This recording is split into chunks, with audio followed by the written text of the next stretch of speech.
दोस्तों नमस्कार। इस वीडियो में मैं दो चीजों के बारे में बात करूंगा।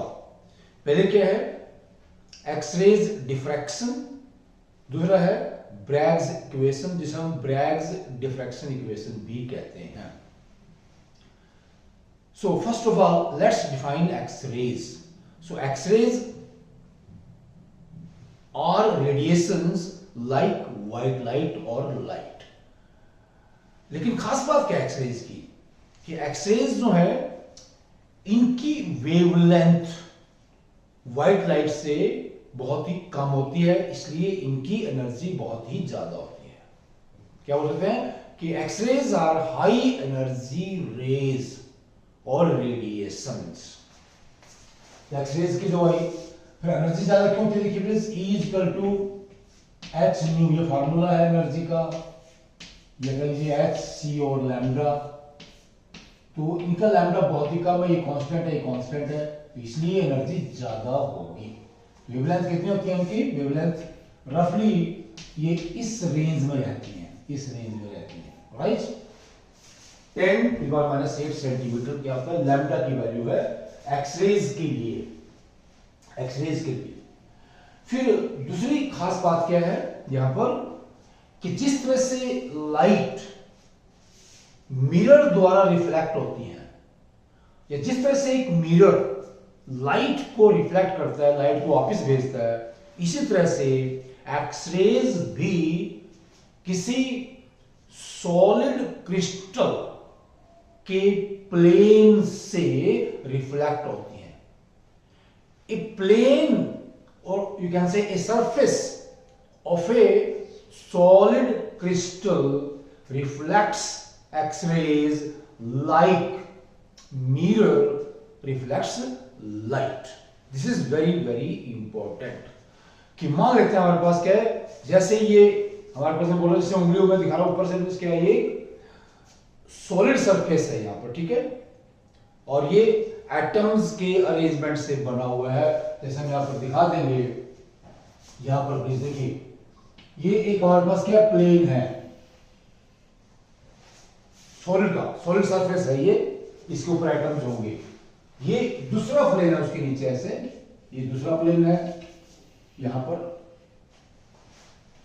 और जब यहां से एक्सरेज यहां पर टकराती है तो यहां से आके क्या है वो ऐसे वापस मुड़ जाती है, प्लीज ऐसे वापस मुड़ जाती है, and this process is known as the reflection. इसी तरह से जब कोई दूसरी रेज, क्योंकि आप जानते हैं कि रेज ये पैरेलल चलती हैं, light rays travel parallel, right please. यहां से ये आएगी ऐसे बिल्कुल इसके पैरेलल आके यहां पे स्ट्राइक करेगी इसमें आके, और यहां पर ये भी यहां से आके रिफ्लेक्ट हो जाती है। और यहां पर हमने क्या है सिर्फ दो रेज ये दिखाई है, और हमारे पास ये क्या है नीचे दो प्लेन हमने दिखाए किसके, सॉलिड के, ये एटम्स से बनते हैं। जैसे हम कहते हैं यहां पर एक ये प्लेन है प्लीज, जैसे हम कह देंगे यहां पर एटम है, यहां पर एटम है, यहां पर एटम है, ठीक है, एक रे यहां पर आएगी और ये स्ट्राइक करेगी ऐसे, ठीक है, ऐसे वापस उड़ जाएगी। The process is reflection. इसके नीचे भी एक दूसरे के एटम्स की प्लेन हो सकता है, एटम्स का एक ये प्लेन है, दूसरा इसके नीचे भी प्लेन होगा। दूसरी रे आके क्या है यहां से ऐसे ऊपर रिफ्लेक्ट करती है, इसमें रिफ्लेक्ट करेगी, रिफ्लेक्ट करेगी। फिर देखिए प्लीज, क्योंकि ये वेव्स है ना, ठीक है, यहां पर यहां से वेव्स आ रही है, ये देखिए ऐसे उसको दिखा दें, थोड़ा ऐसे करके दिखाइए प्लीज, इसको ऐसे दिखाइए यहां पर, ये हम थोड़ा इसको ऐसे दिखाते हैं। अब ये क्या है, इसको बोलते हैं कि जो वेव्स आ रही है ऐसे करके आ रही है, ये ऐसे ऐसे, these waves are in phase. ये दोनों वेव्स क्या है, ये क्रेस्ट या ट्रफ है, आर इन फेज। इसका क्रेस्ट इस क्रेस्ट का ये इन फेज है। फिर ये रिफ्लेक्ट होके भी ऐसे, ठीक है, ऐसे यहां से बाहर आएगी, ऐसे रिफ्लेक्ट होके ऐसे रहती है। जैसे इसका भी ये इसका क्रेस्ट क्रेस्ट पे आएगा और ये ट्रफ पे आएगा, तो इनको बोलेंगे कि the two rays are in phase after reflection. और इनका यहां पर एडिशन हो जाता है और इनकी इंटेंसिटी बढ़ जाती है।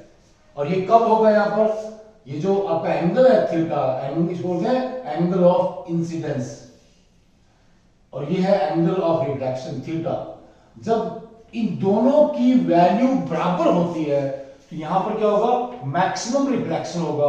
और ठीक है, मैक्सिमम रिफ्लेक्शन हम चाहते हैं किसके लिए, यहां से जो आपका एक्सरेज का डिफ्रैक्शन होगा। ठीक प्लीज, जब ये रेज दोनों आप ऐसे जाएंगी, इधर मुड़ेंगी और यहां पर स्क्रीन पे जो पैटर्न प्रोड्यूस होगा उस पैटर्न की इंटेंसिटी मैक्सिमम होगी यदि दोनों ये जो रेज है या जितनी भी रेज है, तो यहां से जो पहला प्लेन है, ये दूसरा प्लेन है, इनसे रिफ्लेक्ट होकर इधर जाएंगी और वो स्क्रीन पे गिरेंगी। वहां पर इन वेव्स की इंटेंसिटी मैक्सिमम होने के लिए ये इन फेज होना चाहिए। और यहां पर जो पैटर्न बनेगा, जो एक क्या है डायग्राम बनेगा, यहां पर पिक्चर आएगी, यदि उसकी इंटेंसिटी मैक्सिमम है तो उसको क्या बोलते हैं, ठीक है, कि उसको बोलते हैं कंस्ट्रक्टिव इंटरफेरेंस। रिफ्लेक्ट होके इन वेव्स का ऐसे वापस जाना और फिर ऐड हो जाना, उसको बोलते हैं इंटरफेरेंस। इंटरफेरेंस, ठीक है। और स्क्रीन पे जो यहां पर क्या होगा, पैटर्न आएगा, राइट, उसको बोलते हैं क्या, X-rays diffraction pattern, and the process is known as the X-rays diffraction। कि यहां से एक्सरेज आ रही है, सोलर पे दे रही है, इधर आ रही है, स्क्रीन पे दे रही है, ठीक है। और स्क्रीन पे क्या है, जो भी पैटर्न बनेगा, ठीक है, वो पैटर्न बढ़िया बनेगा, क्लियर बनेगा यदि ये रेज के यहां पर इन फेज है। और इस पूरी क्रिया का नाम क्या भाई, एक्सरेज डिफ्रैक्शन। क्या कि रेज किसी क्रिस्टल पे गिरती हैं, वहां से रिफ्लेक्ट होती हैं, ठीक है, फिर देखिए इसी प्रोसेस का नाम है क्या, एक्सरेज डिफ्रैक्शन।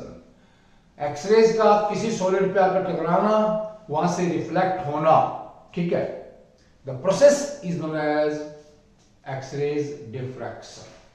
और ये जो एक्सरेज डिफ्रैक्शन है, सॉलिड्स के बारे में जानने के लिए कि उनकी जो पार्टिकल का इंटर अरेंजमेंट है, प्रॉपर्टीज है, कौन सा सॉलिड है, इन चीजों को जानने के लिए ये चीज बहुत ही यूजफुल है क्या, एक्सरेज डिफ्रैक्शन। और इस चीज को क्या डब्ल्यू.एल. ब्रैग ने सबसे पहले हमें बताया और उसने हमें एक इक्वेशन भी दी, मैथमेटिकल रिलेशनशिप भी दिया, और उसका नाम क्या है, ब्रैग्स इक्वेशन, या उसको बोलते हैं ब्रैग्स डिफ्रैक्शन इक्वेशन। तो वो इक्वेशन यहां पर हम ड्राइव करते हैं। हमने बोला कि यहां से जो दोनों जो प्लेन्स हैं ये सॉलिड के, ठीक है, जैसे हम कहते हैं ये एटम सेल करना, ये एटम है, यहां पर ये एटम है, ठीक है, तो इस तरह से यहां पर ये एटम है, ये एटम्स क्या है, बराबर दूरी पर होते हैं वही सारे, इसमें सॉलिड के अंदर जो एटम्स है ये बराबर दूरी पर है, ऐसे हम दिखा देंगे, ठीक है, ऐसे इनका जो अरेंजमेंट है, ये बराबर दूरी पे होते हैं एटम्स, ऐसे ऐसे दिखा दीजिए, ये ध्यान रखना प्लीज कि ये बराबर दूरी पर है एटम्स यहां पर, और ये d इनके बीच का डिस्टेंस है यहां पर ना, ठीक है। d क्या है, जो दोनों प्लेन है, एटम्स की जो दो लाइन कह लीजिए ऐसे प्लीज आप, ये इनके बीच की दूरी क्या होती है, वो d है, d इज द डिस्टेंस, ये वाला यहां पर, ये d distance between two layers, distance,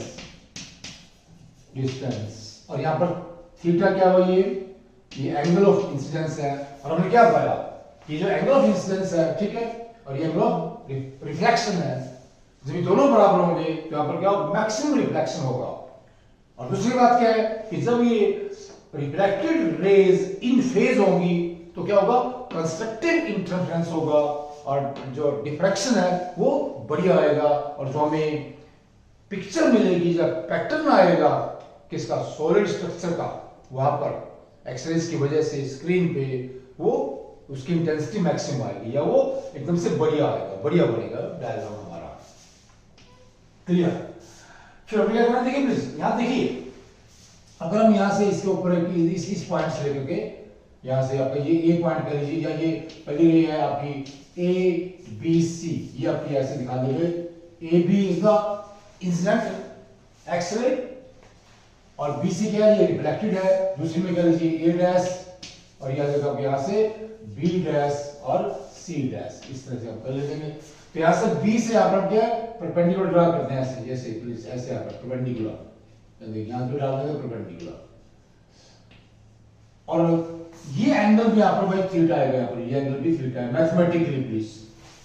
फिर अब देखिए यहां से जो दूसरी आपकी ये A dash B dash C dash, क्या कर लीजिए पूरी आपकी ये एक्सरे है, कहां से जो एक्सरे सोर्स से आ रही है और रिफ्लेक्ट होकर स्क्रीन पे जा रही है, ये पूरी इसका जो डिस्टेंस है A dash B dash C dash, ठीक है, ये क्या है ए बी सी डिस्टेंस से ज्यादा है, कितना ज्यादा है यहां पर ये प्लीज, इसको कहते हैं हम बी डैश, तो यहां आप कुछ भी को ले लीजिए, let's say it is D ना, राइट, एंड इट इज यहां से कह लीजिए डी डैश। तो यहां से क्लियर बात क्या है कि जो दूसरी ये एक्सरेज है पहले की तुलना में, ये क्या करेंगे, let's say D B dash plus B dash, right, हाँ ये क्या D B dash plus B dash D dash, ये डिस्टेंस है किसका, दूसरी रे का, जो पहली के तुलना में एक्स्ट्रा है। Second ray travels this much extra distance as compared to the first ray which is ABC, क्या the total distance हमारे पास होगा, this is the total distance, this is the total extra distance covered by the second ray when we are studying X-rays diffraction। और practically एक बात पाई गई है या Bragg's ने डिस्कवर किया कि ये जो डिस्टेंस है, अगर क्या है ये जो एक्सरेज है उसकी वेवलेंथ के बराबर है या उसका होल नंबर मल्टीपल है, ऐसे बोलेंगे कि लैम्डा के बराबर है ये या n लैम्डा है, उसमें n क्या बराबर है, n एक नंबर है, n इज इक्वल टू 1 2 3, इसको बोलते हैं order of reflection, order of reflection.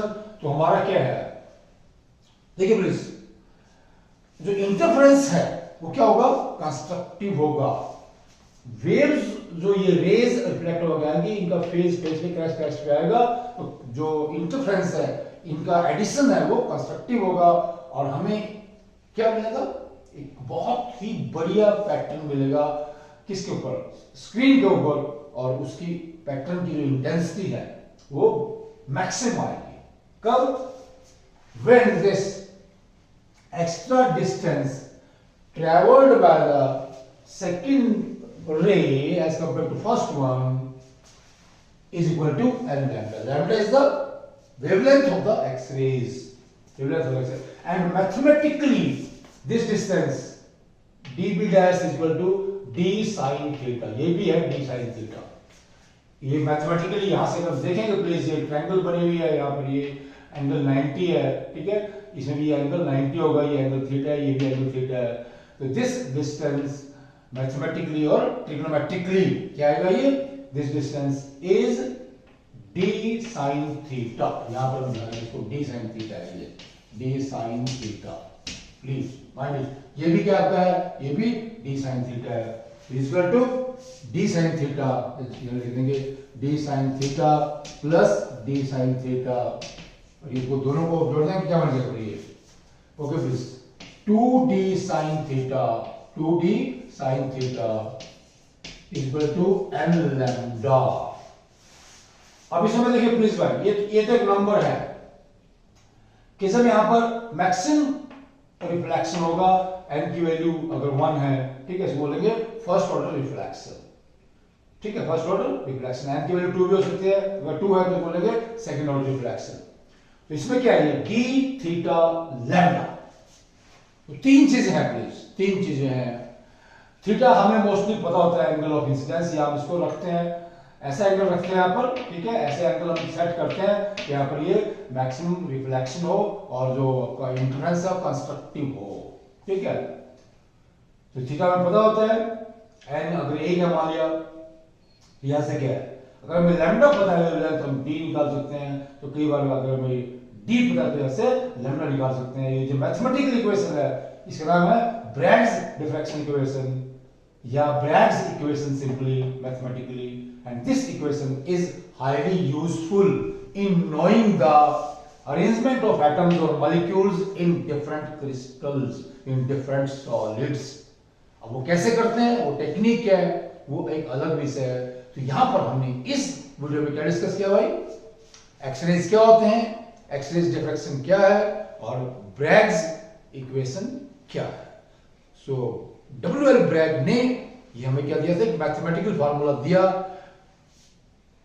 जिसकी मदद से हम सॉलिड्स के बारे में बहुत सी यूजफुल इंफॉर्मेशंस ड्रा करते हैं, और ये बहुत ही महत्वपूर्ण डिस्कवरी थी। इसके बाद हमें क्या, सॉलिड्स के बारे में बहुत ज्यादा जानकारियां मिली, और इस वजह से इस साइंटिस्ट को नोबेल प्राइज भी मिला।